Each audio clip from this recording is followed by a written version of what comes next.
What's going on, everybody? Welcome into Blazers Uprise Live, presented by BetOnline. Today, we're going to talk about more Jaylen Brown.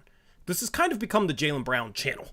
We're going to talk about Jaylen Brown. We're going to talk about the Boston Celtics, who are down 3-0 in this series, Eric, but now it's 3-2 as the Celtics have won 2 games in a row, and I'm worried that we are about to see NBA history regarding a comeback we've never seen before. If the Celtics can win the final 2 games, of course, that would send them to the NBA Finals, and they'd be the first team to come back down from 3-0, so we'll discuss this series a little bit, and we'll discuss what that potential scenario would mean for the Portland Trail Blazers, and if this offseason is truly Jaylen Brown or bust.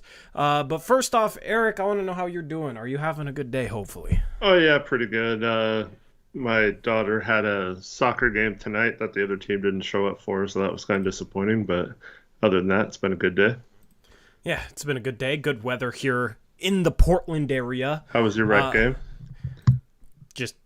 It was okay. Yeah. I want some more competitive runs. Saturday is my competitive league. I'm looking forward to that. We're 3-2, got 2 weeks left. Top 8 teams out of, I think it's an 18-team league, make the playoffs. Top 8 teams do. We're 6th. It's based off record, and then the tiebreaker is points scored. So, running up the score in a blowout is a thing for tiebreaker purposes. So, if we can get a win this week, we should be locked into the playoffs. Nice. So I'm looking forward to this matchup on Saturday. And I'm looking forward to maybe getting another pickup run this weekend with you. We'll see. I need to get new shoes for that, though, because I was playing in street shoes and my feet almost blistered. That wasn't fun. Yeah, it never is. Yeah, but I got to play against Dro. I'm looking forward to Dro's review. I forgot what Dro was saying, what smack talk he was saying, but I don't think it played out. Not too sure. Anyway, we got Dro in chat. What's up, Dro? I balled with Dro last weekend. That was fun. Connor was there. You were there. Eric and Jackson was there. So shout out to them. We had our mock-off season draft last night. We streamed for like 4 hours. That was some fun. If you want to keep up to date with our mock-off season, check out the Discord link in the description box below. And also check out BetOnline and use the promo code BELIEVE, B-L-E-A-V, for a 50% reward bonus.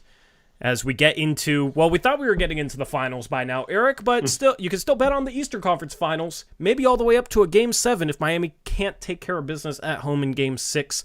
You can also get in on action with the MLB season, golf, NASCAR, bunch of different things, sports, motorsports, and golf, and soccer. No, I'm just kidding. Soccer's a sport. Connor's not even in chat to defend that. But yeah, check out BetOnline, promo code BELIEVE, B-L-E-A-V, 50% rewards. Anyway, do you think the Celtics can actually get this done, Eric? What's your feeling on this series? Like, if you had to bet right now, who would you bet on winning this series? I mean, it's still bet on the Heat, but I think you can't count the Celtics out now, right? It's the same scenario if you just ignore what's happened now that they faced last series with the Philadelphia 76ers. They go into Philly, Game 6, lay an absolute egg, but the Philadelphia 76ers lay an even worse egg at home, right? And lose that game, and then they take care of business in Game 7. So, anything can happen now. I still feel like it'd be an absolute crazy scenario if he can't get one of these 2 games, but yeah, it's certainly possible now. At this point, I'm betting on the Celtics. I had a weird feeling when the Heat went up 3-0 that this series wasn't over. Which, anytime a team goes up 3-0, it's like, oh, it's over. When the Nuggets went up 3-0, it's like, oh, it's over. Because the Nuggets are just the better team. But this series is weird because the Heat are not the better team. Yeah. There's a reason the Heat were the 8th seed. They've shot the 3-ball really well all playoffs long. And, in terms of them or the Knicks, those are pretty equal rosters. They took care of business. The Bucks, without Giannis for a couple games, and they just kind of collapsed, right? Like, they had their own issues. I'm not trying to discredit what Miami's done, but this is not an impressive team to be on the doorstep of a finals, in my opinion. Jimmy Butler has carried them. Absolutely carried them. And then they just got random guys that continuously step up, and now with Gabe Vincent out, one of those guys is gone. and it's not like they have crazy depth with Tyler Hero out as well. And I think without Gabe Vincent, they're definitely hurting. But I just had a weird feeling, given that I think Boston is just still the noticeably better team, the noticeably more talented team. I had a weird feeling when it was 3-0 that Boston might be able to stage a comeback. Like, if there was going to be a team that comes back from a 3-0 deficit, at some point it's going to happen in the NBA. Every long shot is inevitable, right? Like, a 16 seed never beat a 1 seed in the NCAA tournament until they did with UMBC, and then this past year a second one happened, right? It's going to be the same thing with a 3-0 comeback in the NBA. It's happened in the NHL. It's happened in the MLB. It'll happen at some point in the NBA, and I felt like this Boston team would be the team to make it happen, and I am very worried because the Portland Trailblazers offseason, I feel like, might rest on Miami winning this series. Like, I am rooting so hard for Miami right now, and I feel like if they don't win Game 6, I feel like Boston's winning the series. And I can't say that they'll win Game 6. Like, this Game 6 to me feels like a Game 7, and that makes me nervous. Yeah, I mean, it was back in 2003 when the Blazers, in the first round, got down 3-0 to the Mavericks, came back and tied the series at 3, and unfortunately fell short in Game 7. But that was the last time I can remember a team actually having a legit chance of doing it. It didn't happen then. It's never happened. But, yeah, it's pretty crazy. Chat, I'm going to do chat poll. If you had to bet right now, bet with your head. Because my heart says Heat, but my head right now is saying Celtics. Who wins this series? I know with Miami up 3-2, they'll probably have the edge here, but they're not the better team. They're not the better team. It's tough. Andrew asks, is Denver's final appearance that impressive? They've had the easiest path I can remember. I never buy into that, man. If you make the finals, you made the finals. Like, let's not discredit them. They're really freaking good. And they've been good all year. Yeah, I mean, the Warriors beat the Kings. The Lakers beat the Grizzlies. The Lakers then beat the Warriors. The Nuggets then swept the Lakers. Like, you could say, oh, they're only a 7 seed, but, I mean, the Lakers got there for a reason. They beat 2 good teams. They beat 2 good teams. They established themselves as a really good team. They had LeBron and AD and solid role players around them, which took them from a lottery team to a good team. So, like, and given the fact that they swept the Lakers and the way they beat the Lakers, I think it's impressive. Don't discount the Nuggets. What Jokic is doing is phenomenal, and here's the thing. In an NBA with parity, no run to the finals will look as impressive because you're going to have upsets, right? So if you just look at like, oh, the Lakers were a 7 seed, right? And the Suns, they didn't have a bench, blah, blah, blah. Like, you can always look at things that way. But I actually think, if anything, it might be more impressive because I think you have a lot more good teams in the NBA right now than you did like 6-7 years ago. And I feel like even if you're going against an 8 seed, the 8 seed this year in the East was the Miami Heat. And it's not like Jimmy Butler was hurt all year and that's why they were the 8 seed. You just have a lot of quality teams in the league. The Heat were an 8 seed. In the West, Timberwolves being an 8 seed, not super impressive, but the Lakers is a 7 and the Warriors is a 6. Right? Like, those are 2 impressive 6 and 7 seeds. So I think that you can't discredit the Nuggets. I just think that's kind of silly. Mm-hmm. Yep, I agree. And so going back to the whole Jaylen Brown thing, so we've seen this play out, right, Tori? Last summer, who was their number 1 target outside of Jeremy? Once I got Jeremy Grant, who was their number 1 target? Oh, I don't even remember. Well, it was OG at the draft. Yeah. Oh, well, yeah. And when that didn't pan out, they decided to, keep the pick or whatever, Yeah. Whatever, however that went down, whether you choose to believe one version of the story or the other. And then leading up to the trade deadline, who was their target? They wanted Jared Vanderbilt. Right. We're not swinging high here, but right. Jared Vanderbilt. And they didn't get him, right? All season they wanted Cam Johnson too, didn't get him, right? So, Giannis now and Embiid, those are long shots becoming available. I don't think that's going to happen this summer.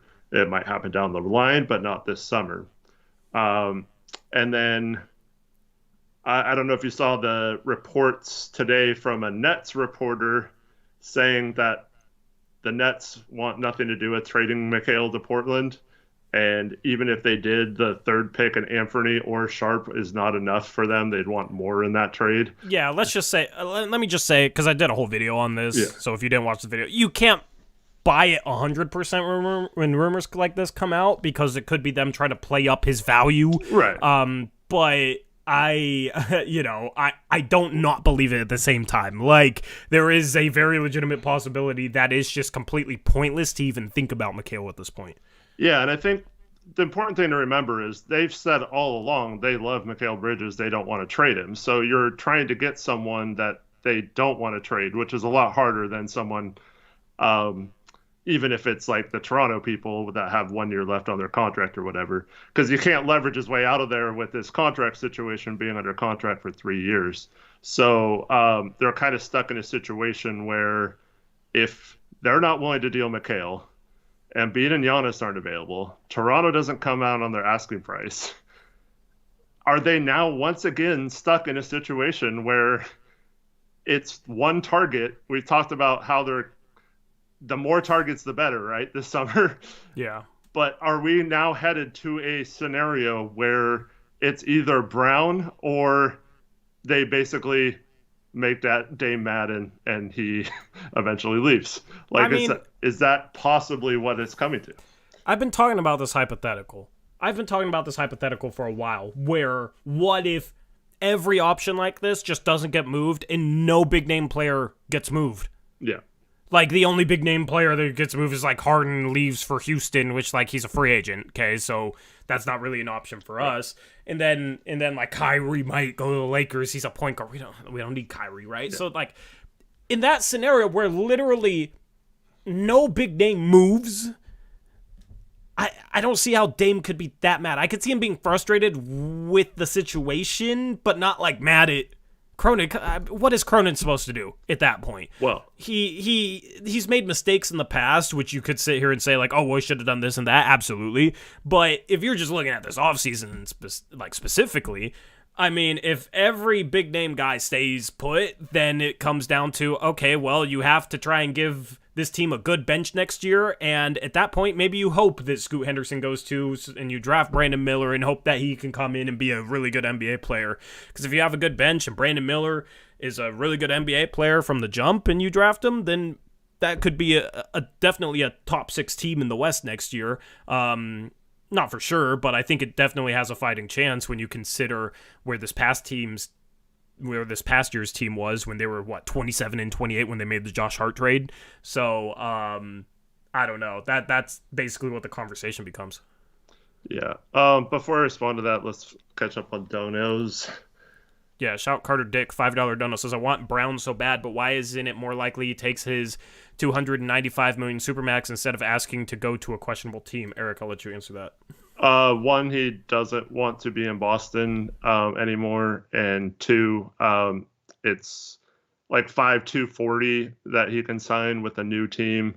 So it's not, I mean, it's a lot of money, but in his mind, it's not that big of a difference. He's just like a different type of person that doesn't care as much about money as being happy and being able to promote the things he wants to promote.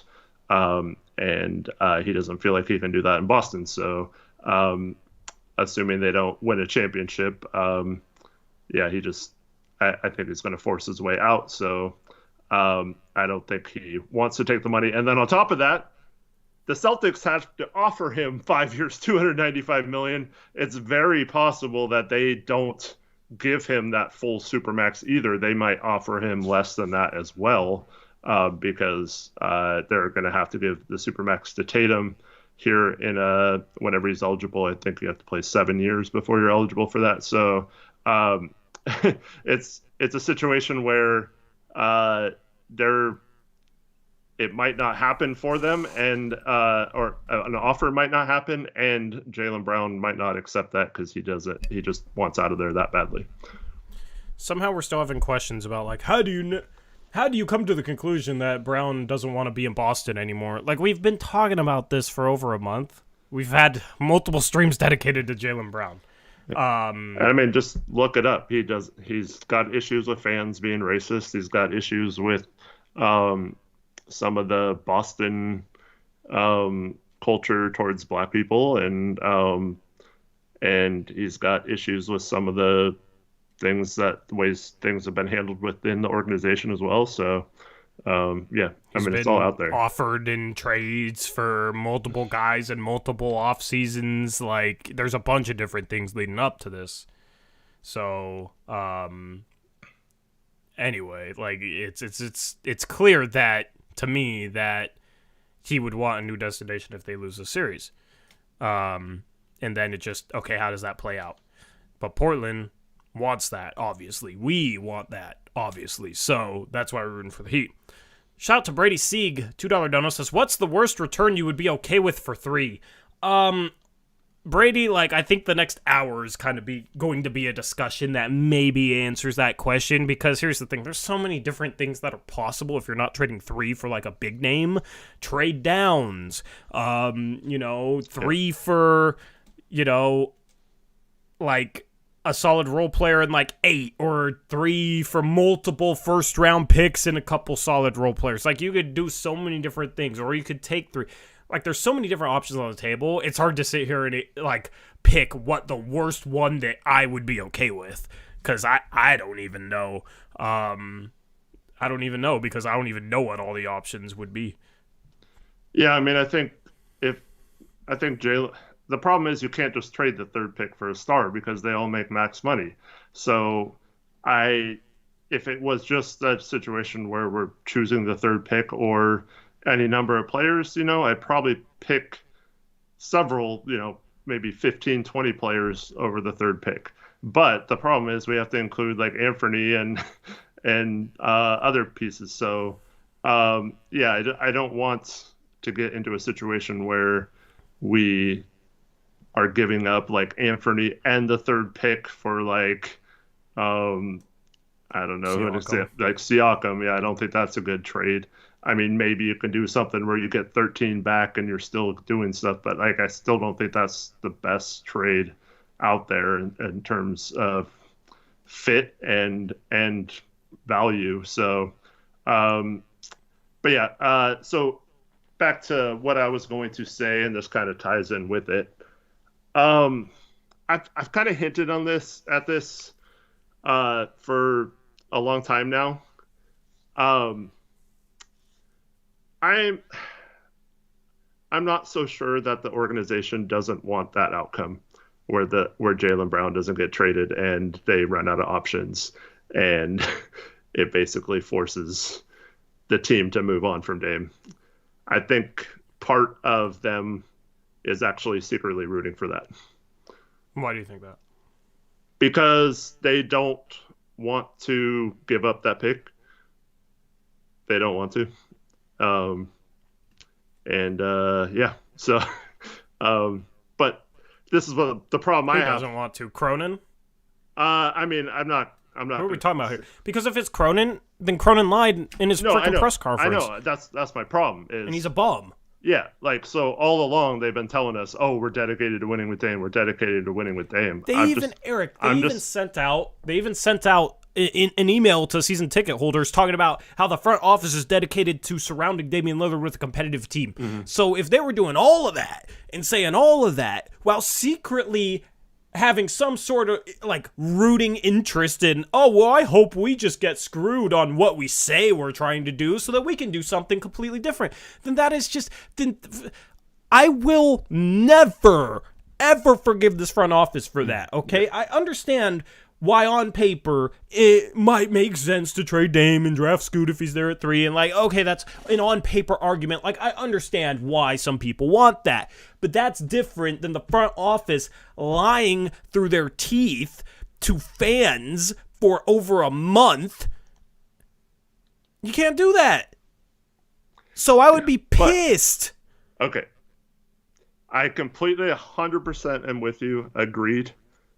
But if you just take out Cronin saying they're dedicated to winning with Dame, nothing they've done shows that they are, right? I mean, what they sent out to season ticket holders too. I don't know if that. I don't think that was Cronin specifically, okay, right? So, okay. Well, I'm just saying, like, if you just take away those promises, and whether it was the email or whatever, like they gave up on the season at the trade deadline. You can argue that was the right or wrong move. Like, it doesn't really matter. And yeah, like, so yeah, it's just. Yeah, like everything. It doesn't make sense to keep promising Dame, and I don't know if they're just trying to force him out. And part of this is, like stuff like this. Okay, so like the draft last year, right? With Dame apparently getting pissed and walking out of the draft room and all this stuff because we didn't trade it for OG and stuff. That was all like basically proven wrong by national reporters and other people after those rumors came out. And we had told you guys on the draft stream that wasn't true. And then all of a sudden, like in this last week, after we get the third pick, like those rumors come up again, like they're true again, like they're trying to rewrite what happened. And it almost feels like they're trying to make it seem like Dame wasn't wanting Sharp, and we know how much this city has fallen in love with Shaedon Sharp. And so now I think it almost feels like they're looking at it like that's their out, is like throw Dame under the bus and say like, well, he didn't want to keep Sharp and he wants to trade all these young guys and we want to have all these young guys. So I really hope this isn't the case, but at the same time, I don't even know if Joe's capable of pulling off a big trade and then following it up with moves and stuff. Like, he hasn't done it. Anyone can tear down the team and say, oh, we got flexibility, we're going to do this and that and this, but he's failed every time he's had the opportunity to, at every deadline and every trade window, as he calls it. So like, I wouldn't say that it's very possible that he's just incapable of making a big trade as well. So I mean, Cronin's capabilities as a GM aside, I just feel like it's far-fetched that Cronin would lie to Sean Highkin in order to paint Dame in a bad light, when then like Highkin comes out and like speaks against it and that whole thing, like that I think all that's just too messy to even like effectively accomplish anything. Like, I just feel like that's, I mean, I can't sit here and say that that's not true for sure, but I just feel like that's far-fetched. Yeah. At least, you know, I hope it's not true, man. Like, I don't know, you know. I mean, at this point, it's just speculation, but it's just like, as a front office, if you lie through your teeth, it's going to get around.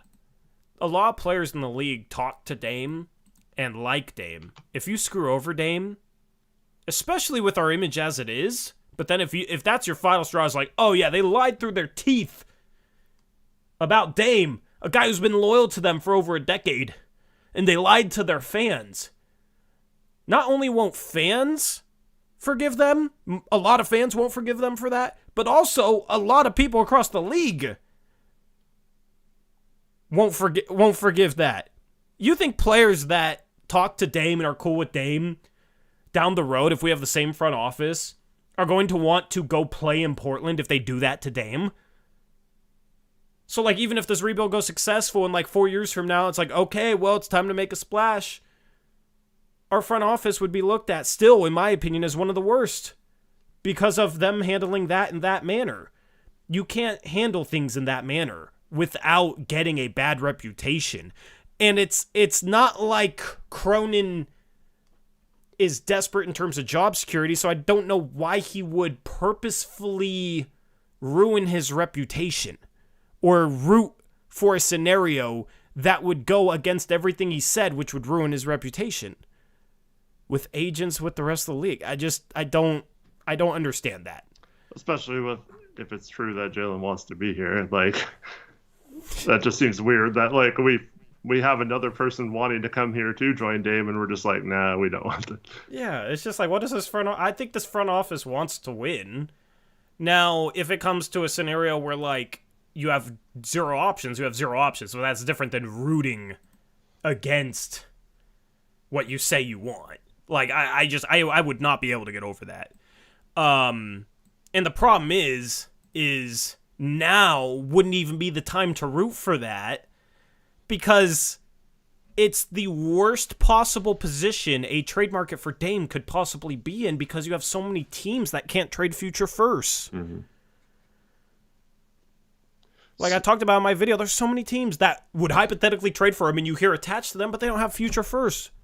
And a lot of them don't have young prospects. So it's like, there's no point to even trade Dame to a lot of these teams that get brought up for him.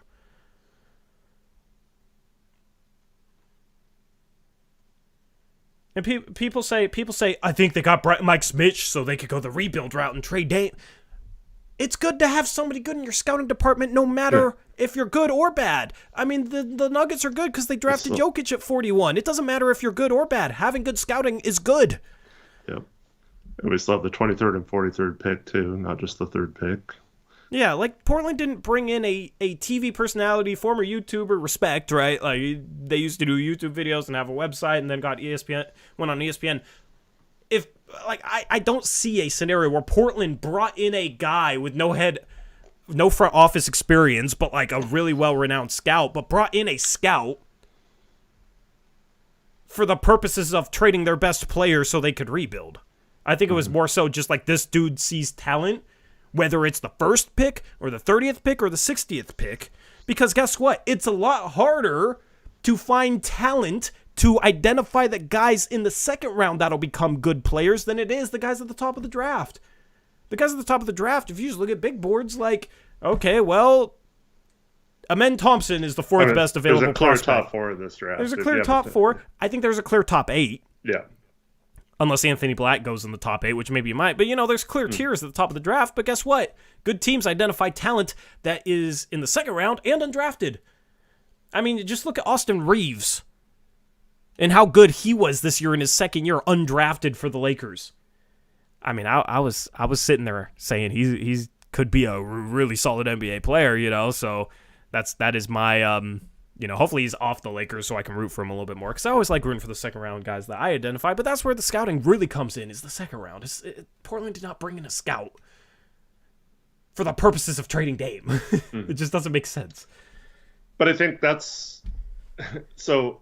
Okay, whether they're rooting for it or not, the scenario you brought up a few minutes ago where no star becomes available, like, then they can just blame that, right? But secretly get what they want, right? So it's not like they are purposely doing it. I think they're just hoping for that scenario so that they get let off the hook with having to do it, if that makes sense. If that's true, F them. Yeah. If that's true, F them.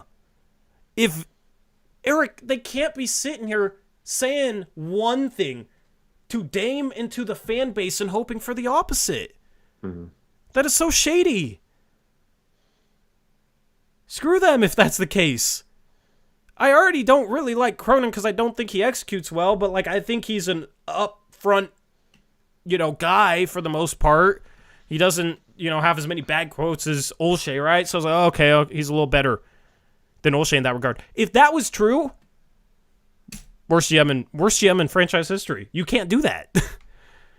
You can't hope for that if you're saying the other. I mean, Dame sat out there and Cronin did the same thing, promising this last season that just happened was going to be different after 2 years ago, and it wasn't. He kind of said like it's also he hedged his bets. No, Cronin. He didn't straight up. Cronin eventually hedged his bets later after he failed to put more pieces around him after the summer. Last summer he said it was going to be a multi-year process. Yeah, but he was just setting himself up for knowing that it was going to be hard and that he couldn't. But he was hedging his bets. Dame sat out there in 2001, last game of the season. 2001 or 2002, the last game of the 2002 season. 2002? 22, sorry. Whatever. What year are we in? He sat out there and said, "Thank you for bearing with us this season. Next year will be different, I promise. We no more of this stuff." And then they literally did the same thing the next year. So like I don't know if we can necessarily trust any of that stuff.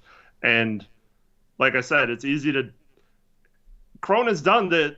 Like any person in chat right now, any person that doesn't understand like trades and stuff could just go in there and trade all your good players and free up cap space and don't get anything back. Like that's the easy part. And Cronin said that too.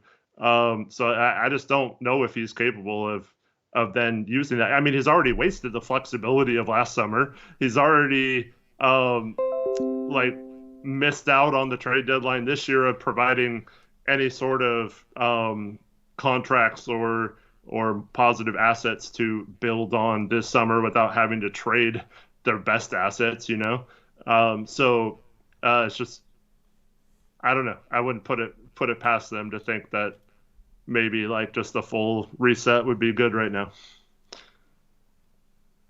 And I agree, it would completely piss me off. I think last offseason he hedged his bets. I wasn't like, oh, based off their words, they want to go all in. Or they want to win. Like it was more so like, okay, they're acquiring assets and they're going to see how good they are this year and hopefully they're good this year. If not, then blah, blah, right? Like it was a different feeling. And I feel like their words were different last offseason. This offseason, it was completely, we're going to go for it, too much youth. Like we heard all the narratives. We heard everything out of media day. It was completely different. Mm-hmm. It was this offseason, we're going to make sure we get competitive. I'm paraphrasing, but that was the tone of everything. So they don't have an excuse. They don't have an excuse. MT, we don't read off donos every second, bro. Yes, I see it. I'll read it in a second. We'll start talking about trades in a second. That's what I'm waiting for. But it's completely different. It's a completely different feeling this year. What they said was completely different. Yeah. If they have any shred of hope that they get screwed based on what they said, screw all of them. If they're hoping to get screwed, then I'll be there to say screw all of them. Okay? I don't know. Like, here's the thing. It's different if push comes to shove and you literally can't do anything with 3. That makes sense. Compared to, I hope that nothing becomes available, and then I hope that makes Dame mad. So then I hope that, okay, he would want to trade. So then I hope that it looks like it's him demanding, it's him asking out. It's not that simple. I think it's that they really don't want to trade the 3rd pick, and so they don't talk like you wanted to trade it then. Simple. I mean, they've never come out and said officially that they want to trade it. Bro, but that's everything in media day said that. Cronin acted like he was in lockstep with what Dame wanted during media day. I mean, he didn't specifically say that they needed to like trade all the picks and stuff or like not be young. That was mostly Dame. But the goal was to be competitive with Dame. That's what. Yeah, for sure. So if they're hoping that their mind, they that can still possibly could be the draft, not. Trading. Yeah, but that's what I'm saying. That's exactly what I'm saying. If it comes down to a situation where you can't find something with 3 and you draft somebody with 3 or maybe trade it down or whatever and like still try building around Dame, then you're staying true to your word. If you're hoping that it plays out in a specific way where Dame asks out after you said you wanted to build around him, after you sent out something to the front office about how you wanted to build around him, or something out to season ticket holders. The front office sent out that email to season ticket holders saying they want to build around him. If you send all those signals and then you're secretly hoping that it plays out in a way where he's gone and you can justify it, that's so shady. There's no excusing that. But if they want to keep the pick and like I just like, are they even trying that hard to make a trade if they deep down want to make the pick? You know what I mean? Like, to me, it's an excuse. The minute Dame says, I don't want, okay, you've had that excuse now. an off season and 2 trade deadlines. If you have that excuse again this summer, I'm done. Like they can't fail. They cannot go back to Dame and say, sorry, there just wasn't anyone available. Like they know that's a crossroads. So like if they're secretly hoping that that's the outcome, I mean they'll make a trade if it's there. I think like if the Jaylen Brown thing happens, I think they'll make the trade, but I don't think that's what they want to do. Then Cronin lied. Well, we also didn't know we were moving up to the 3rd pick at the time. I guess it might have changed things a little bit. Still, Cronin is the king of saying a bunch of words that mean nothing. Mm-hmm. If that's the case, we're like, oh, if it ends up at 3, I really want to draft it. Then just say more words that mean nothing on media day. Because he's the king of that. If he just, said, well, we're going to evaluate when we get there and blah, blah, blah, blah, blah, then I have no problem with it. But that's not what he said. Well, I mean, on draft lottery night, he said we're going to do what's best for the team, whether that's draft someone or use that pick to acquire someone else. So that's exactly what I'm talking about. That's a bunch of words that mean nothing. Yeah. Could have done that on media day after the season, but he didn't. Mm-hmm. That's what I have a problem with. I think so. They're stuck in this situation where it's like, because I don't know. I don't think Dame, if they make a trade and build a winning team here, then Dame's 100% happy. Like I think simply trading for Jaylen Brown means Dame's going to retire a Blazer because that's like enough of an all-in move to show that they didn't completely leave him out to dry, right? Yeah, and if you build a bench, that team can contend. Yeah. So why wouldn't that be what they're hoping for? If that's what they were acting like that, it's what they were hoping for. So yeah, I don't think this is like a Dame thing where because it almost feels like a game of chicken between the two. Like, oh, which one's gonna be the one who blinks first and gets the blame for it? So, I think when Dame started saying, oh, we're going to have a conversation or whatever, I think they're now saying, like, instead of Dame's going to be here forever if we don't build a winning team around him at some point, then we're going to look really bad. Instead, now it's like, wait a minute, maybe there's an out if he's unhappy and we just go through it with the pick and he asks out, then maybe that lets us off the hook. Because the organization does not want to be like, oh, we're going to go the direction of young guys and trade Dame. Like they don't want to come out and say that. They're waiting for Dame to be like, oh, this is the but that just would isn't working out, Yeah, but that would be much more honorable than playing a game of freaking chicken with the best player in your franchise's history who's been loyal for over a decade.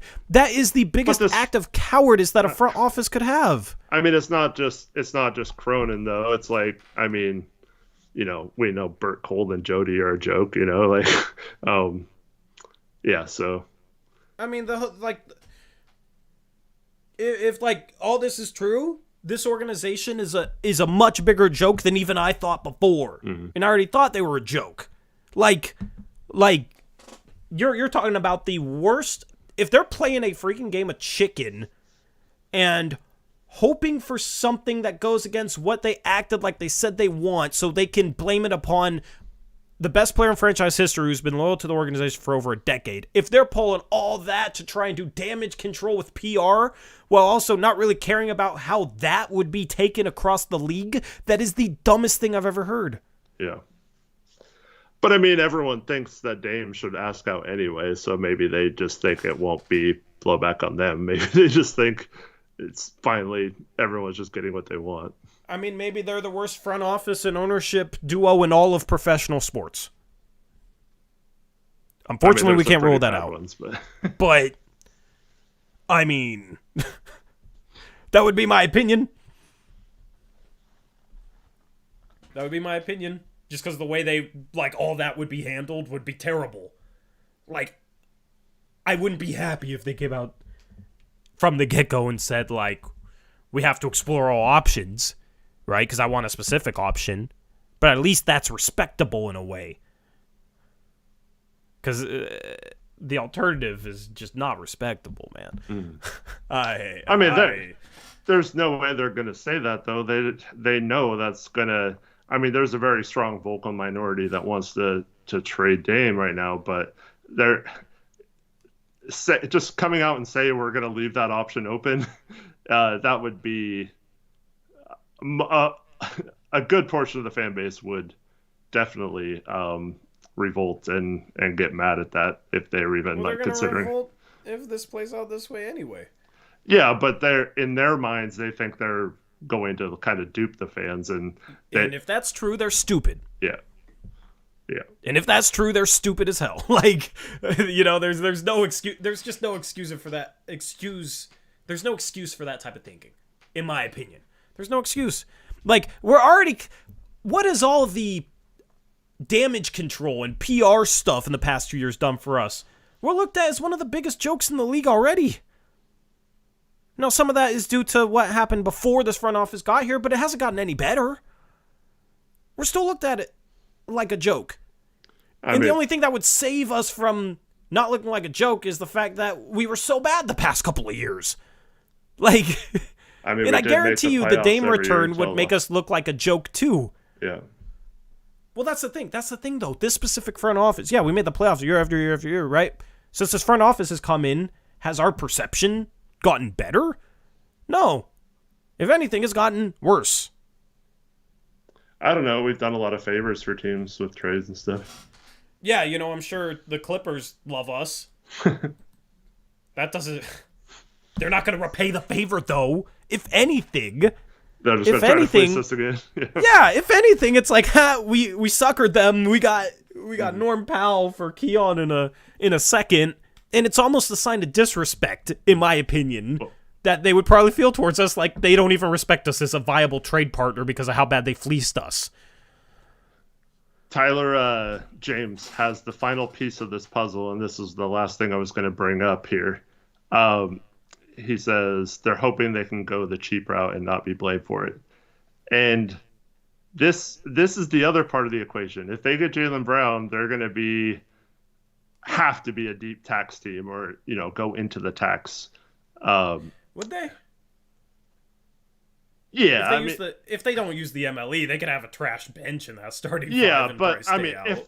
If they get Jaylen Brown, they have to go for it, and then they have to do what it takes financially. Let's just put it that way. Like, if there was a trade that adds money to the payroll, they have to accept it, right? Like, they have to keep building upon that. They can't just make that trade and then try to duck the tax again. And like the last couple of years, there's been depth issues and injury issues, and we don't address those at all because we're $64K above the tax or below the tax line, and we don't want to go into the tax and stuff. Like, if we're going for it, we have to go for it, right? And that almost every team that's a contender, unless they're super young, is into the tax, right, nowadays. So yeah, you pretty much have to do that. But we wouldn't be more than because the way we're somewhat deep into the tax is if we use the full mid-level exception. Or we trade for another super high salary player, but that's hard to do because we don't even have contracts on the books next season to trade out, right? It's the whole should have taken back James Wiseman problem. But so if we use the full mid-level exception, the most we can go into the tax is $9 million. Well, we have 2 trade exceptions. We have yeah, but with the hard cap's $9 million past the tax this year because it bumps up, or $8 million past the tax. But I'm just... If you use the full mid-level exception. So it's yes. Maybe they don't use the full mid-level, and maybe there's...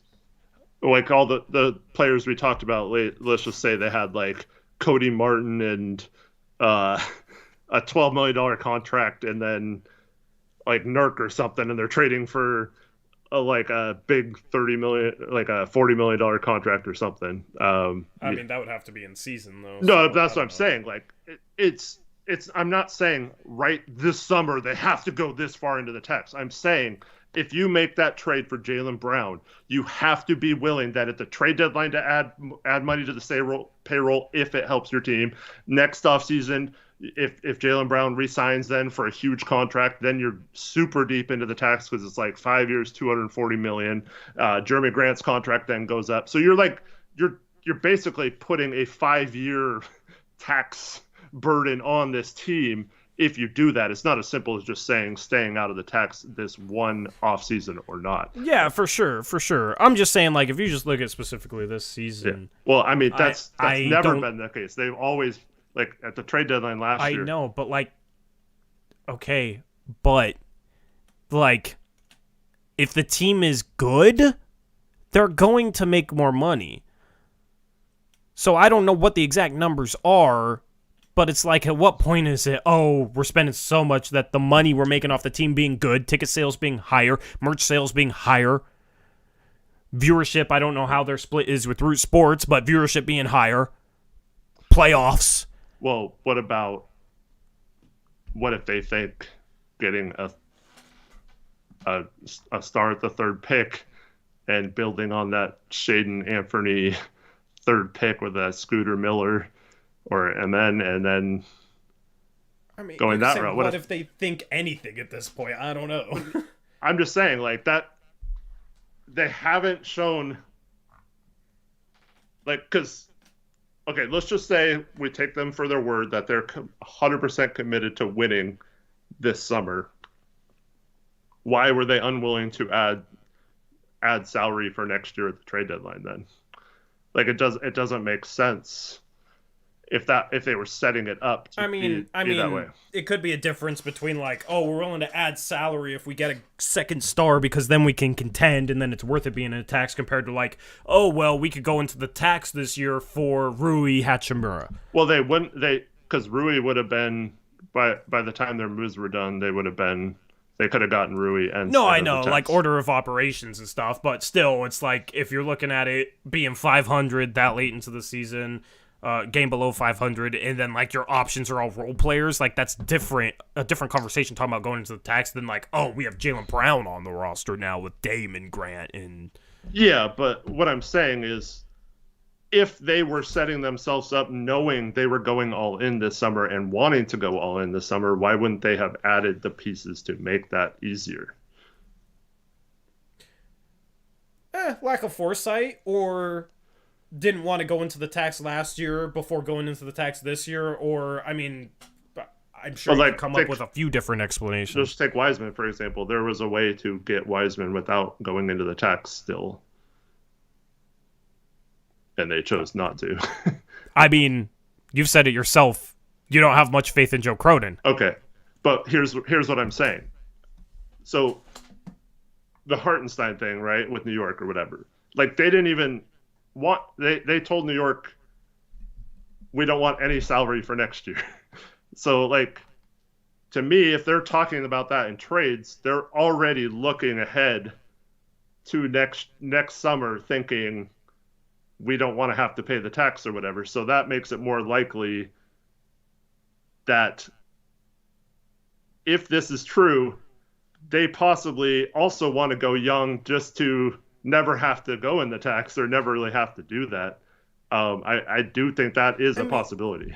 I'm not going to say it's not possible, I'm just kind of arguing the other side of it, but, like, what do you think is the case? Like, if you had to put a stamp on it, what do you think is the case? I wrote this article on BlazersUprise.com after the trade deadline. I truly felt that their moves at the deadline signified they were going to try and avoid the tax this next summer too. And I know that doesn't match up with what they said after the season, but they haven't been showing a willingness to go in at any point since Jody took over. I know they had the highest payroll the next year, but that was kind of unavoidable, and Olshey kind of failed at the trade deadline to get under the tax like she wanted him to do, because he ended up keeping Whiteside that year, and Nurk wasn't back yet, and it didn't end up mattering because the season got shut down a few weeks later. But like, outside of that season where she actually cut payroll at the trade deadline anyway, we gave away Scal for nothing. There's there hasn't been a time where she's been willing to do that. So I don't know. I think it's being set up more likely that they really do. They're fine making moves around Dame, but there's only a certain extent they'll do that. So do you think that they're hoping, like you're implying, that it comes to a situation where Dame asks out so they're not the bad guy and then they can play the young route? Do you think that is what they are hoping for? I don't know if that's necessarily what they're hoping for, but I think they wouldn't mind if that's the outcome. I'll just put it that way. Wouldn't mind. And I'm just going to sit here and say if that's true, then I absolutely despise this front office and Burt Cold and Jody Allen with every fiber of my being. Mm-hmm. Yeah. Every freaking fiber.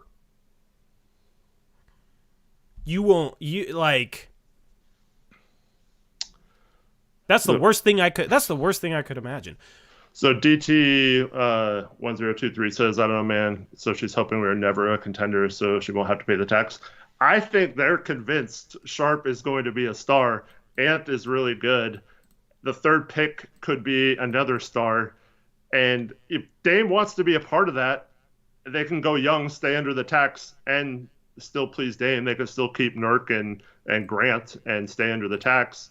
I think that would be the ideal scenario for them. Is that they're stupidly optimistic? No, the ideal situation is they get to keep the third pick. Dame somehow magically is fine with it and is happy, wants to stay here for the rest of his career despite them going young and staying young. And they can avoid the tax, but keep going whatever it takes up to the tax. So if they find another player like Jeremy Grant, I don't know, like a Dorian Finney-Smith or something that doesn't put them in the tax, and they can keep building both timelines, but are gearing up for a post-Dame run. That's why Wemby would have been perfect and why he solves both timelines, because he's probably going to be good like right away or relatively quickly, right? So he would have been the one guy who could have mended these two feelings together. I think ideally they don't necessarily want Dame to ask out. They just want him to be okay with them going the young route. And unfortunately, this is what's changed since media day is Dame has come out and said basically, like, I don't want to do that anymore. Like, I don't want that. So, they're kind of stuck with it, with either pleasing him and doing something they don't want to do, or, basically making the franchise player mad. I mean, let's just say this, okay? If they are confident that they can get one top 10 player and one top 20 player out of Shaedon Sharpe, Anthony Simons, and the third overall pick, they're stupidly optimistic. It's not impossible, but betting on that when you could potentially have that option land right in front of you this offseason because Dame's still top 10, Jaylen Brown's a top 20 player, but instead, youth, we'll get a top 10 player and a top 20 player and we can be cheap. That is just so stupid to bet on that. That is like, there's a lot. I'm high on Sharp. I'm high on Scoot, Brandon Miller, Amen Thompson. Like, I'm high on this draft, okay? But you have to look at history, okay? You have to look at history. As much as rebuilds play out positively, they also can play out horribly. And the likelihood of getting a top 10 and a top 20 player from the same rebuild is not high at all. The only team that you could say has that is, in my opinion, is Tatum and Brown in Boston, but those picks weren't even theirs, they were Brooklyn's. Mm-hmm. And Brooklyn sucked, and that helped them get 2 third overall picks in a row, right? And both those guys were very highly touted. Jason Tatum, I thought going into that draft, he was the best player in the draft. I think Jason Tatum's a better prospect than Brandon Miller is. Can have that argument a different day, but I love Jason Tatum coming out of Duke. Yeah, me too. Yeah, so, but that's the thing is just, I mean, you look at the Sixers and, like, how many top picks they had, and they have Embiid, and the only way they were able to get another top 20 player is they traded for him. In the end, the rebuild is more likely going to come down to a similar situation that we're in now, where one of those guys probably pans out to hopefully be top 10, but I wouldn't bet on any three of those guys becoming as good as Dame is now. It's possible, but I wouldn't bet on it. But let's say it does. You're still probably in a situation where it's like, okay, well, how do we get that second true borderline superstar? I don't know. If you have, Ant and Grant, we saw last year at times being capable of playing at like a fringe all-star level, right? And you even had a video or a short or something. Is there a better like third option in the league, I think that's what it was, wasn't it? Yep. Something like that. Okay. Jeremy Grant was playing insane. So you have three really solid players, one really good player and then two really, really solid, not necessarily all-stars, but, if they play really well, could be fringe all-star type players.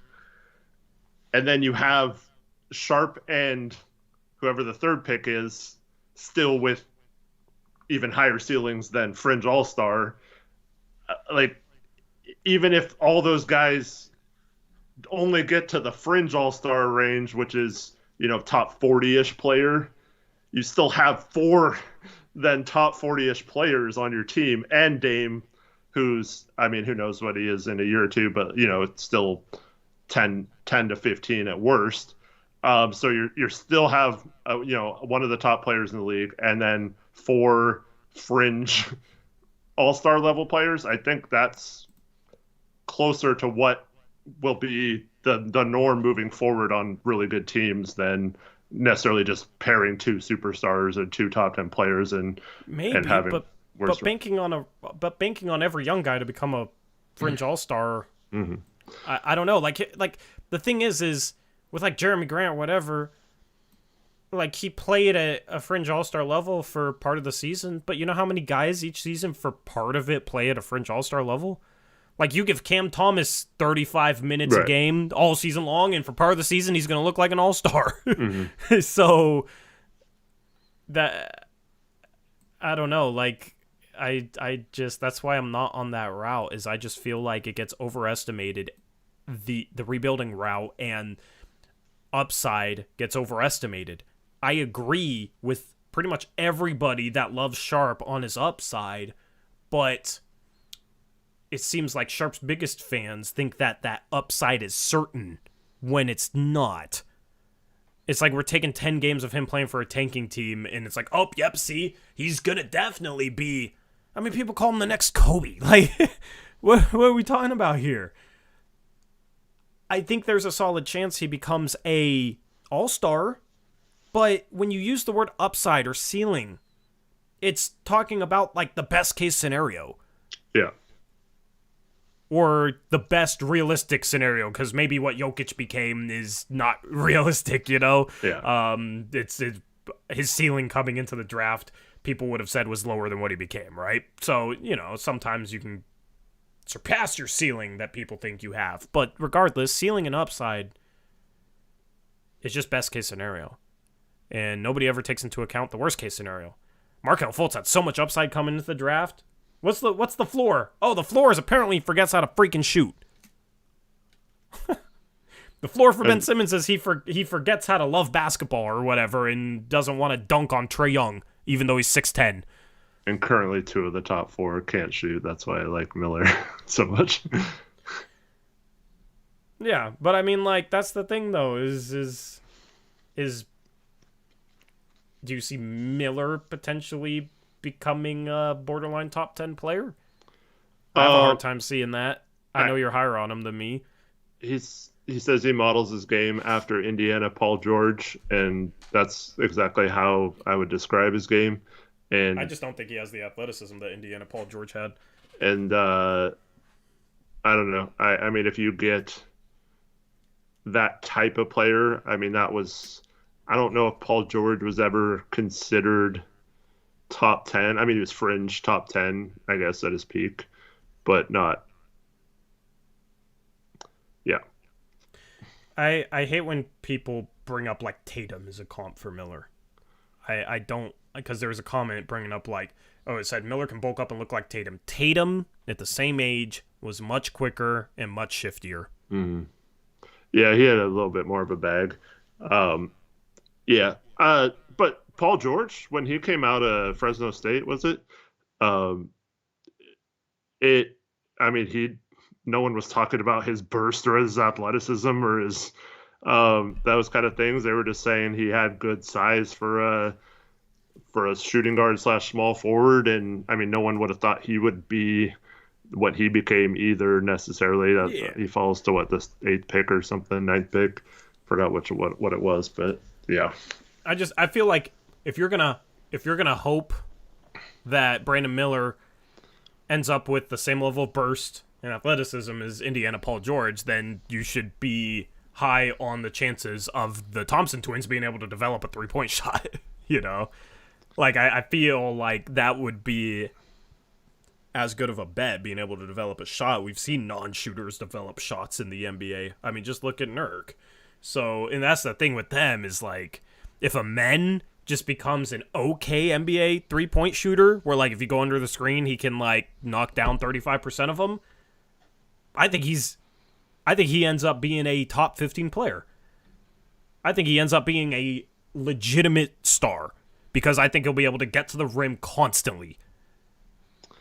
Yeah, I'm not as confident in being able to teach shooting as you are, so that's why I always lower those guys a little bit, especially when it's different, because like Anthony Edwards shot like 30% from 3 in college, his 1 year, but like he was taking like step backs with guys in his face and like 30-foot shots, like with 20 seconds left on the shot clock and stuff like it wasn't like a true. I still thought his shot looked fine and stuff like that, whereas I think with the Thompson twins, you almost have to like break down their form a little bit and rework it and stuff. And it can happen. Like Lonzo had a good shooting year, despite his shot being terrible coming into the NBA. A couple years after he was in the NBA, looked much better. So it is possible. I have a hard time like banking or just saying, oh yeah, he can fix this or it's teachable or whatever. Yeah.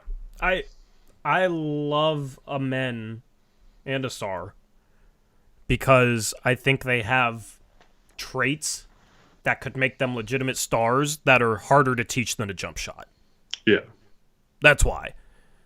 Like the quickness, but then also the ability to read the floor and read the defense at the speed that they play at I don't know how you teach the speed, the deceleration, the first step, being able to read the floor at the pace at which they play at. Some of the creativity they have around the rim is kind of a feel thing.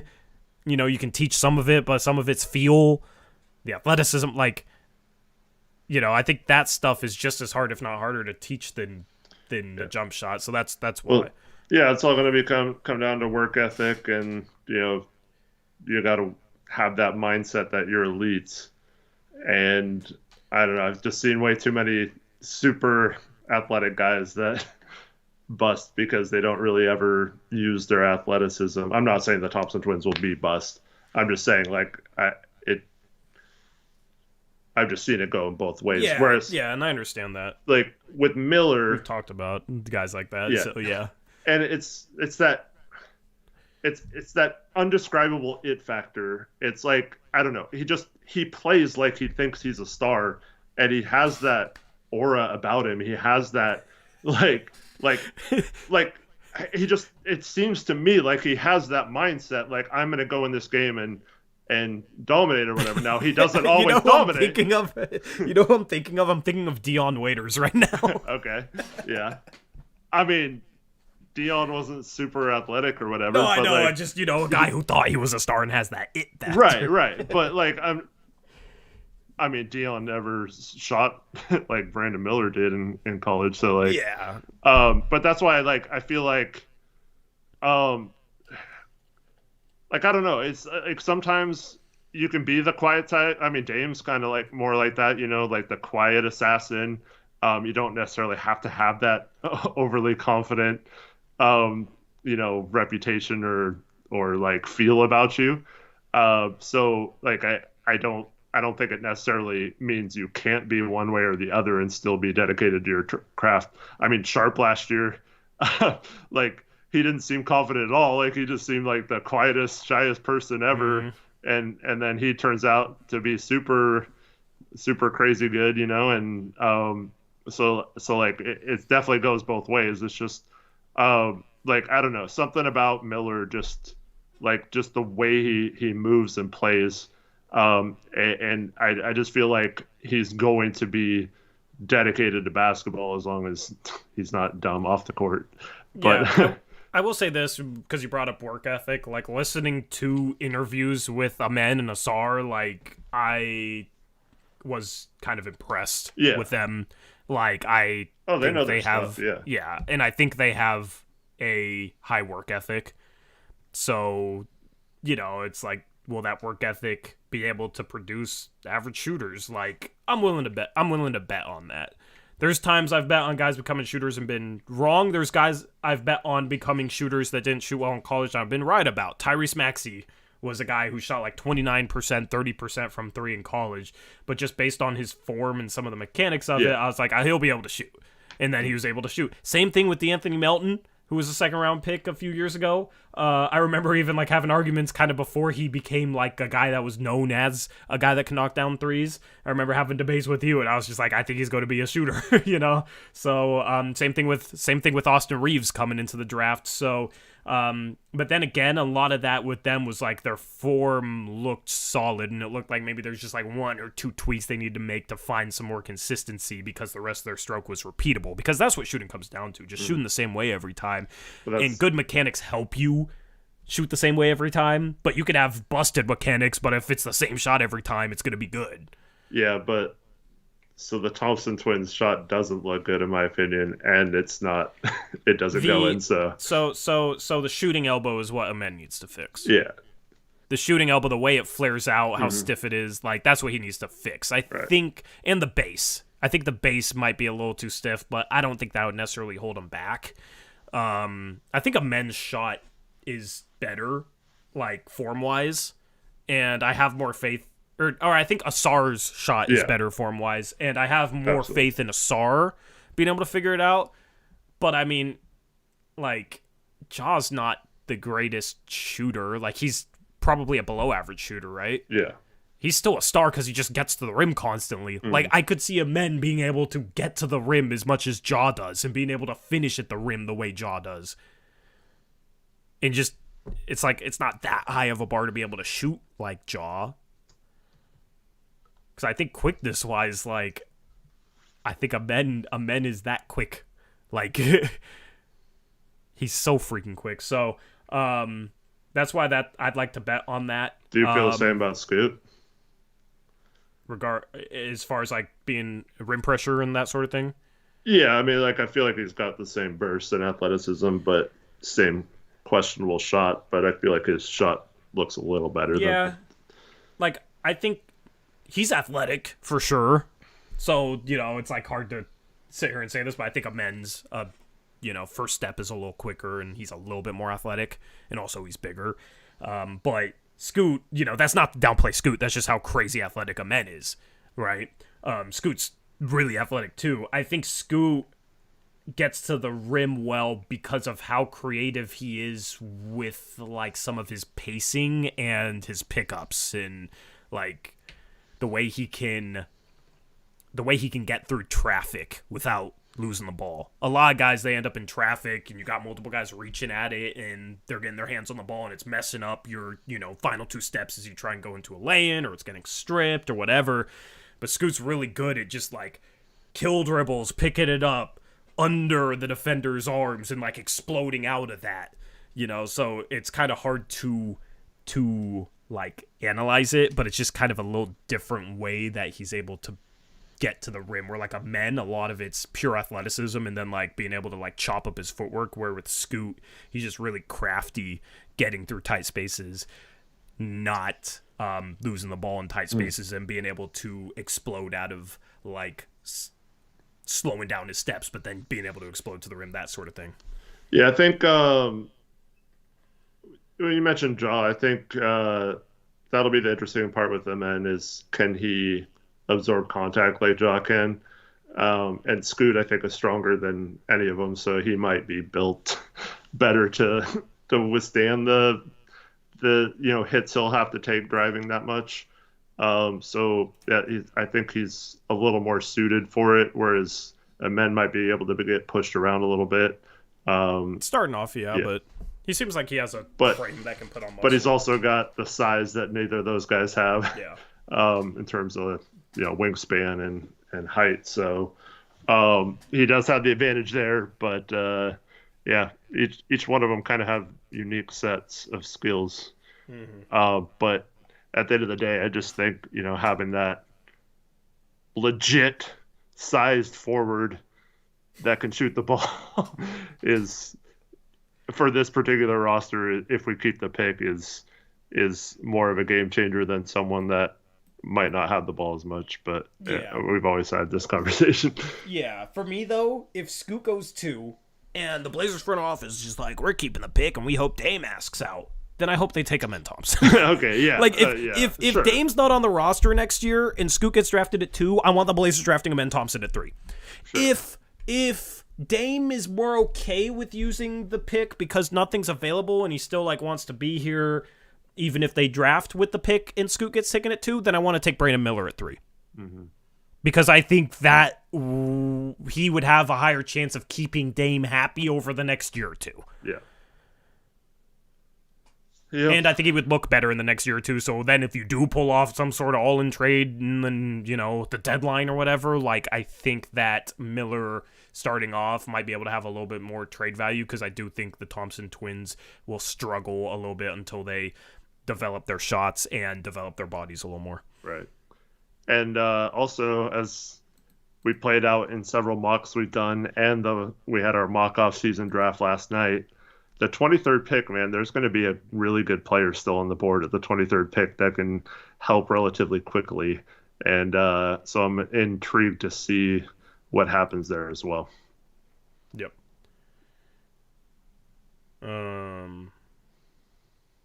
Anyway. Yeah, we never did do that, yeah, because we ranted for so long. Now is the time to be reminding us. Not 5 minutes after, but shout out Avan with a $5 donut. Said, would you settle on 3 for 6, 11, and Wendell, then flip Ant plus one of the picks for OG if Pascal Stupid, overpriced, and Brown / McHale aren't available? I don't like flipping Ant for OG. I don't like 3 for 6, 11, and Wendell, no matter if we're going young or we're trying to win. Yeah, well, one, I don't think the Blazers have any interest in moving down. They're either going to use the value of the 3rd pick to do that. But at the same time, if Toronto's not accepting 3 and Anthony for OG or Pascal, they're still asking for more. What does it matter? We're not getting those guys with 6 or 11 then.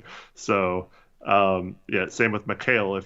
If Brooklyn doesn't fall in love with who's ever there at 3 and think they're ultimately going to be better than McHale, we're not getting him either. So a lot of these trades aren't going to happen unless we have the 3rd pick, and now might not even look like they're happening, even if we do have the 3rd pick. So I don't think any of that's going to happen. And I mean, Wendell Carter Jr. is good, don't get me wrong, but it's just, I don't think they're looking at players like that are not super big improvements over Nurkic or whatever to warrant moving down from 3 and possibly going back at like a Chris Paul, Darren Williams situation in 2005, where the Blazers traded down from 3 because they had Sebastian Telfair and didn't want a point guard, and give up those 2 guys and end up getting Martell Webster at 6. Like they just don't want another one of those situations. They're swinging for the fences, whether that's a trade or through the draft, and trading down. Just it limits. I mean, you might be able to take 2 swings then, but in this particular draft, there's 4 guys that are really good or considered to be top prospects, and if you can get one of them, it could be a difference maker. You kind of have to hope just to hit on somebody that if they're a little bit lower. So I don't think the Blazers are interested in doing that. Yep, and a shot Hyperprime $2 dono says, like, hasn't Drexler kind of considered us jokes? I can't speak for Clyde. I don't know. Yeah, I mean, he doesn't. I don't know. I wouldn't say he thinks of us as a joke, but he did. Was that a year ago? Say that Dame should ask out, or whatever. I think a little bit of that was him not wanting Dame to break his all-time scoring record, but yeah. I don't think he thinks we're a joke, though. Yeah. Thank you, everyone, for the donations. Yep.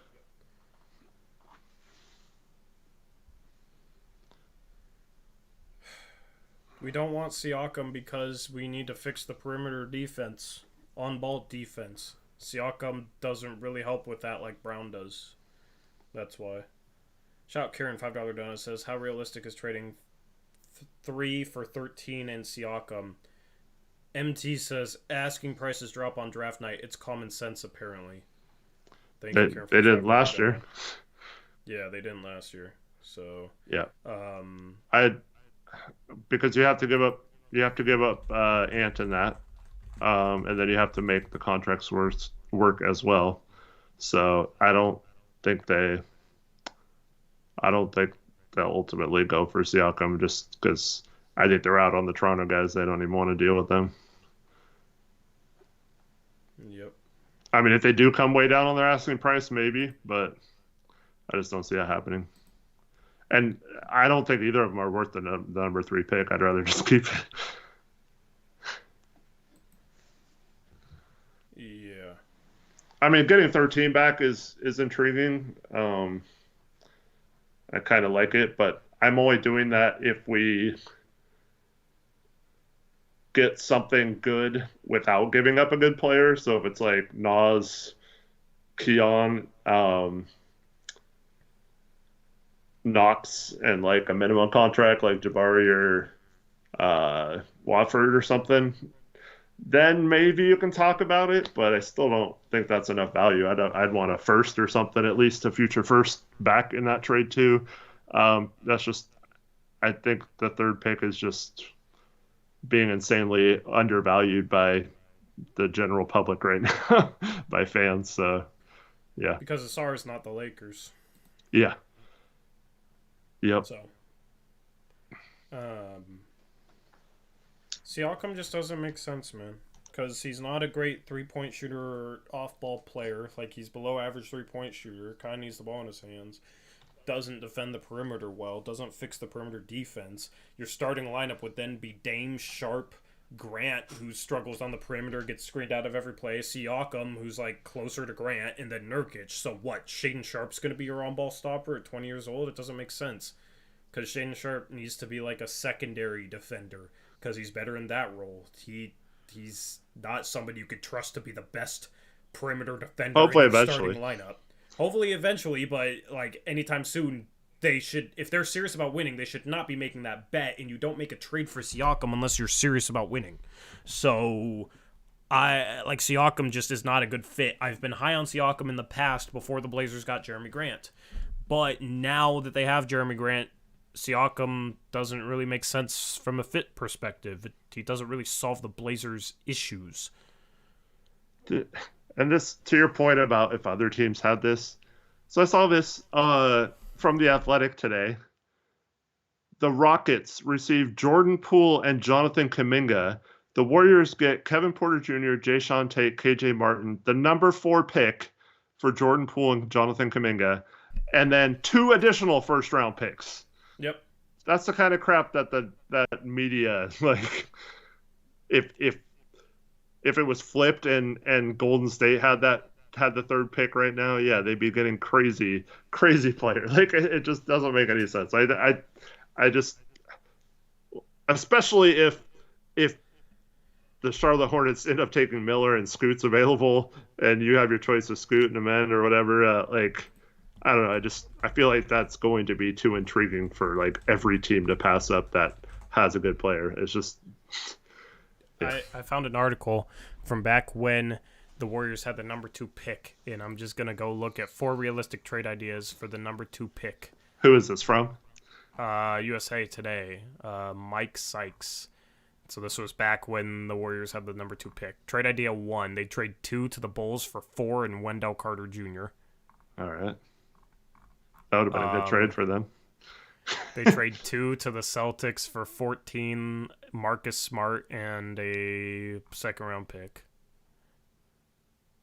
Okay. They trade 2 Wiggins and these honestly aren't that good for the Warriors, surprisingly.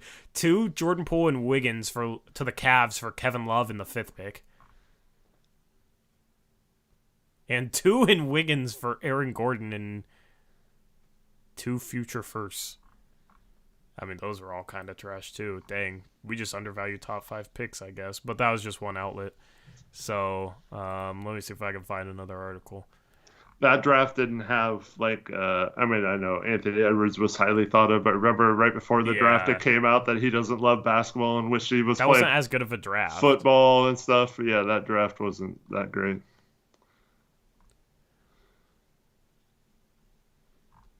Yeah. And that was back before, like, Wiggins was viewed the way he is, too. Yeah. Huh.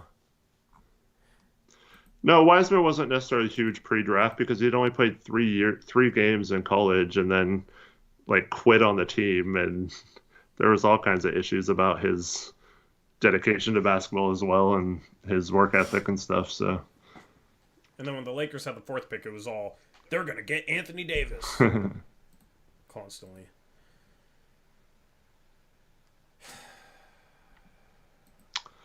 So Adam Smith's asked, if we got the 3rd pick or if Miller goes 2 and Scoot's on the board and we wanted a man, could we trade back with Houston and get a haul?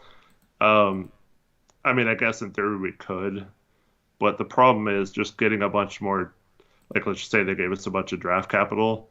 That doesn't necessarily help us because we're still stuck in a situation where we don't have a lot of contracts to trade. Now maybe it helps later on, like at the trade deadline or whatever. But I just don't know how adding more draft picks, like that was our problem at the trade deadline. Oh, we got 5 seconds. We value that. Like, well, what are you going to attach those 5 seconds to get rid of them or to get value for them? It's tough to do that.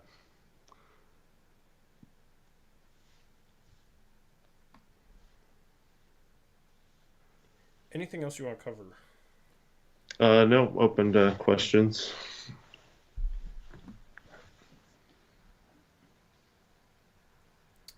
All right, send your questions in. Before we move further, this stream is also sponsored by Manta Sleep Mask. You can use the promo code UPRISE for 10% off. They have a sound mask that I plan on getting that you can, it has Bluetooth adjustable headphones. You can connect your phone to it so you can fall asleep to the sounds of crashing waves on the beach. That's kind of what I need right now to relax me after the conversation we had earlier. Crashing waves on the beach or midday meditation. We'll shut out the light and you can listen to guided meditation if you're into that sort of thing. So Sound Mask is one of the cool masks they have over there at mantasleep.com, and you can use that promo code UPRISE for 10% off. What's up, Eric? I was wondering if you could play Tory Jones talking on that. Could you play like a YouTube you could video? play a stream. Yeah, you could shut off all, because it's Bluetooth, it can connect to your phone. You can shut out all the light and listen to me and Eric, hopefully say happy things and not mad things. But, if you like falling asleep to the sounds of our voices, that is the perfect product for you. So check out mansasleep.com. Link in description box below.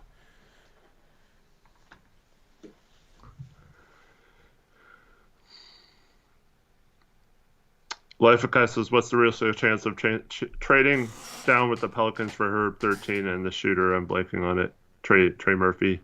There's probably like a less than a 1% chance. That was just a theoretical trade idea I had a while ago, but I don't see either team doing that. I am be a good trade for the Blazers, but because we wouldn't have to give anyone up contract-wise. Both of them fit in our TPE. I mean, maybe David Griffin's dumb, but I don't know if Cronin would do it, even if he was.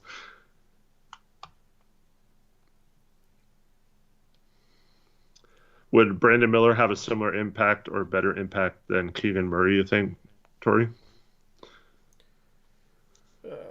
Similar, probably better. I think he's a better player right now than Keegan was. He's a better ball handler, a little better shot creator, passer. Better defender, maybe. Or they're pretty similar defensive. Better shooter off the move. Yeah. I think his space. Yeah, I mean, Keegan was obviously a good floor spacer, set the record for most threes by a rookie, but I mean, Miller's going to have gravity day one, I think. Miller is really good going to his right off handoffs. Turns in the air really well, gets squared in the air really well. Like in an NBA that has a lot of dribble handoffs, his ability to rise off those knockdown shots is an asset.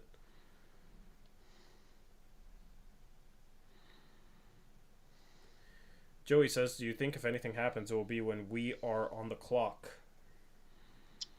No, I think like last year it'll get done leading up to the draft if it happens. I think if we head into draft night with that pick, I mean, maybe a little bit. There could be a scenario where it's dependent on who Charlotte takes. So maybe there's not enough intel on who they're going to take at 2, so a team's waiting to see what it is. But I think for the most part, like if it's Jaylen Brown or whatever, it'll happen before the draft. I mean, there's no reason why Charlotte can't leak that information if they're 2, because we know who's going number 1, so they have their choice. They're in full control, even if they leak the information. So, Hyperprime's asking if we read his dono. Yes, we did, Hyperprime. We read your dono. Thank you for donating.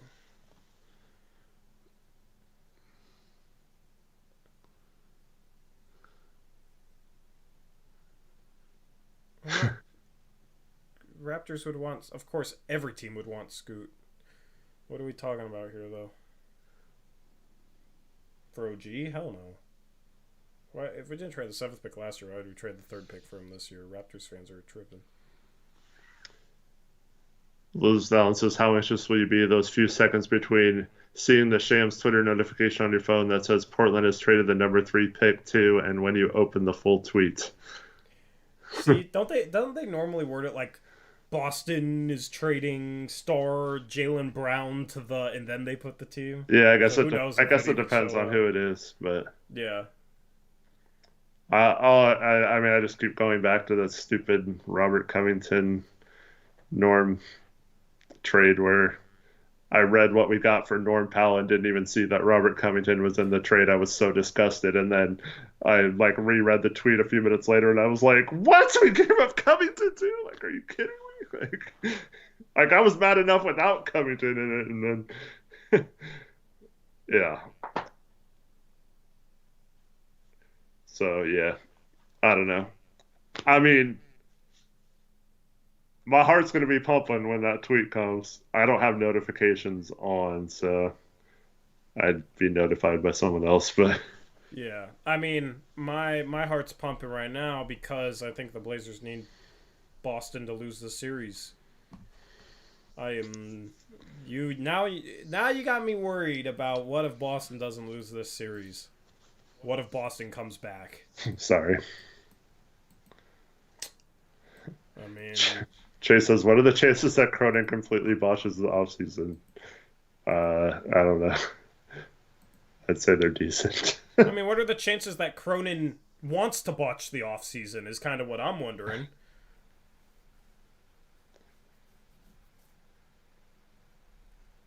I don't trust that guy in the least. God dang.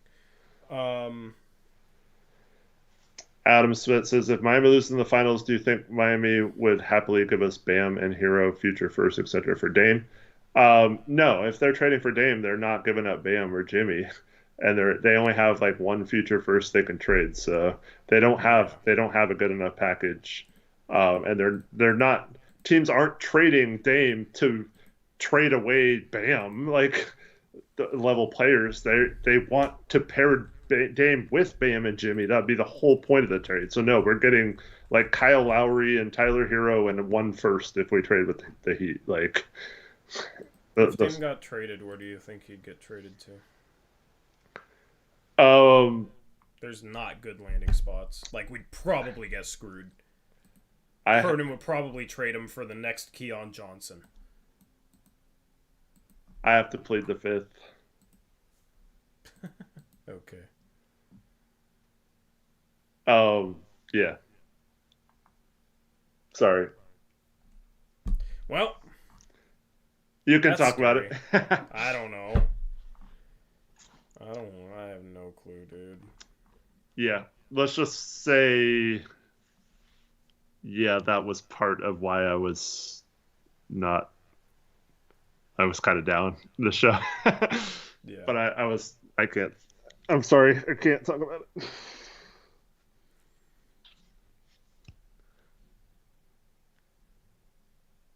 Anyway, what do you want me to talk about, Eric? You can talk about trades. I don't want to be more miserable.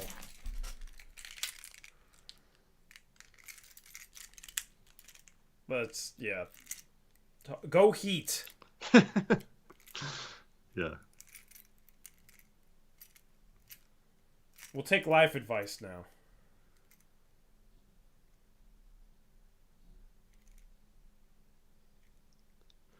I just don't want to burn that bridge. Sorry, guys. I probably said too much already. So shh. Be quiet. All right. Anyway, Devin, that's not gonna work. Tori, what's your bench? My bench for who? The Blazers? What's your bench? What? No, I'm not saying Dame's for sure gone or anything. I'm just saying, like, there's definitely some destination if you. Oh, bench press? What? No, I don't bench press, bro. Do you even lift, bro? Yeah.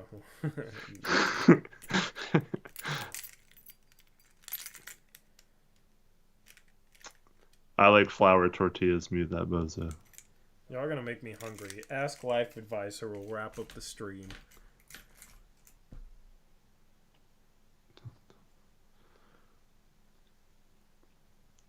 What's your mile time? In like my freshman year of high school, I could run a 5-minute mile.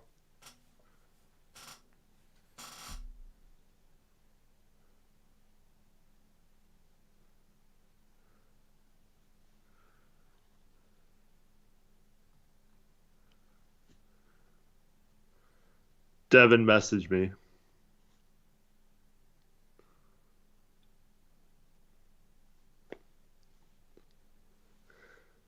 Anthony 23, some seconds for DeRozan and Caruso and Drummond. I don't want no DeMar DeRozan. Makes no sense. We need Jaylen Brown. It's Jaylen Brown or I'm worried. Basically, Celtics need to lose one of the next 2 games. If not, we can get mad at the Heat and laugh at them and never forgive them for blowing a 3-0 series lead. Could we get the Cavs young guard? Garland or yeah, Garland. Tripping.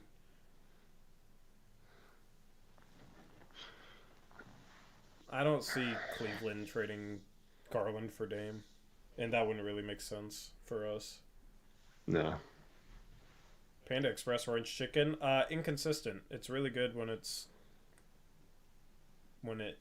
right, you know. I love Panda Express. Yeah. Too much. My kids love it too. Yeah, they have the Cavs have really no assets outside of Garland's, and I don't know if they would. I mean, it doesn't really make sense if we're building around like Scoot, Anthony, and Sharp. Like we already have the guards. Y'all just making me hungry. I told y'all to stop talking about food or I'm going to end the stream because I'm hungry. And y'all ain't helping. Jackson says his panda is great. Well, do you go there enough to know that it's consistent? Do you go there consistently enough to know?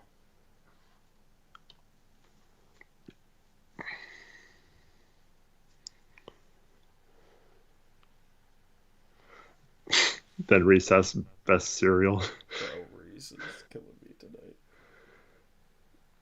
What is the best cereal? I haven't eaten cereal in so long. I don't know. Yeah. I can't drink milk, so. Yeah, I don't like drinking milk. So. But I like eating Fruit Loops.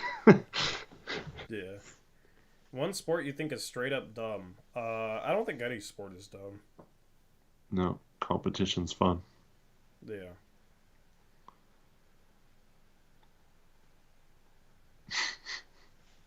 How do you like your eggs? Are you good?